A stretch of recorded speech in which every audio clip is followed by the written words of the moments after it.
must write this email. I have to write this email. Both these sentences tell us that something needs to be done. They express an obligation. But do you think both of these sentences mean the same thing? The first sentence uses must, and the second one uses have to say that something is necessary to be done. That is, writing an email. Now, most people get confused while using must and have to. And in today's English lesson, we will understand the difference between them.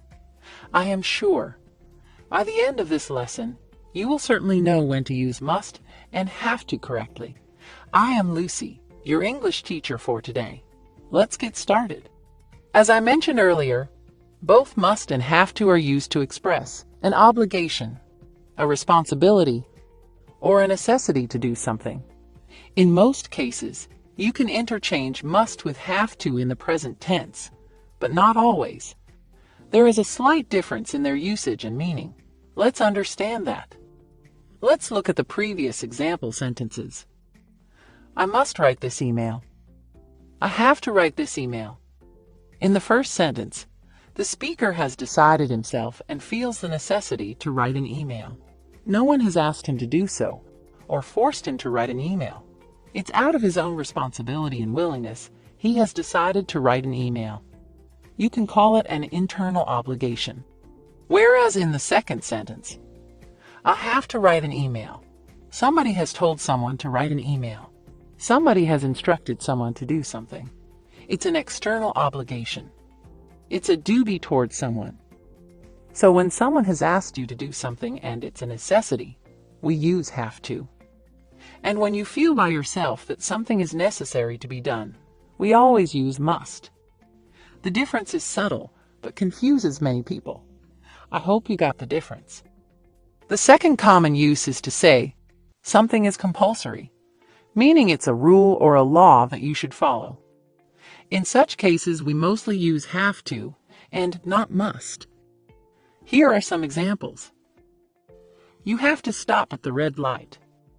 Now, that's a law or a traffic rule set by the government. If you don't follow it, you will be fined. You have to wear a seatbelt when you drive. Again, it's a rule and a compulsion by the traffic department. I have to pay my taxes before the end of the month. It's another obligation set by the government. In all of these sentences, it's a rule or a law that you should follow. In short, it's an external obligation.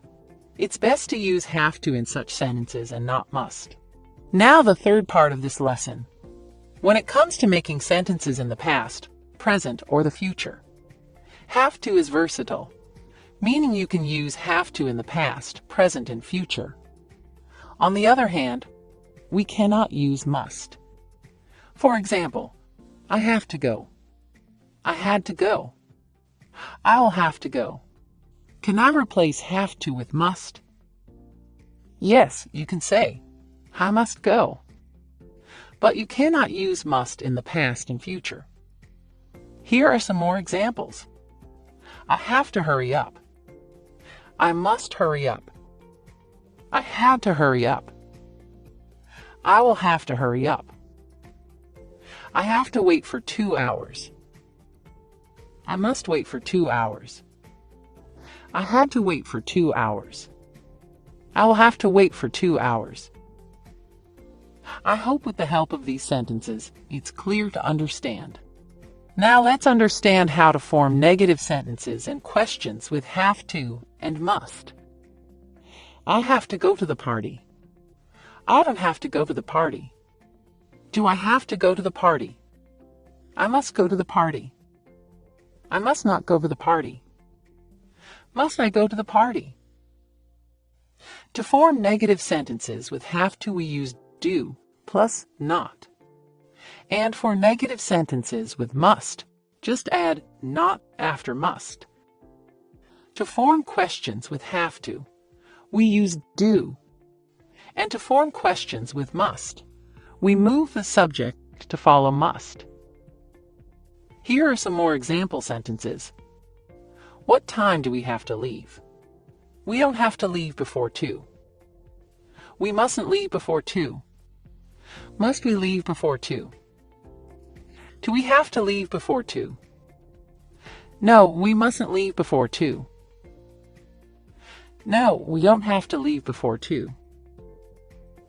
Mustn't is the contracted form of must plus not, and mainly used while speaking English. Here's a quick test to test your understanding of this English lesson. What will you use in the following sentences, must or have to? Also, you need to use the correct form of have with different subjects. Let's solve the first one together. She dash attend the meeting at 4 p.m. The correct answer is has to. She has to attend the meeting at 4 p.m. It's an external obligation, her duty towards the company. Did you notice I used has? The verb form will change with the subject, so remember to use the correct verb form. That's all for today. I hope you understood the difference between must and have to, and how to use it correctly in sentences. If you wish to learn something specific, let me know in the comments. I shall see you soon with one more doubt-solving English lesson. Until then, keep learning, keep practicing.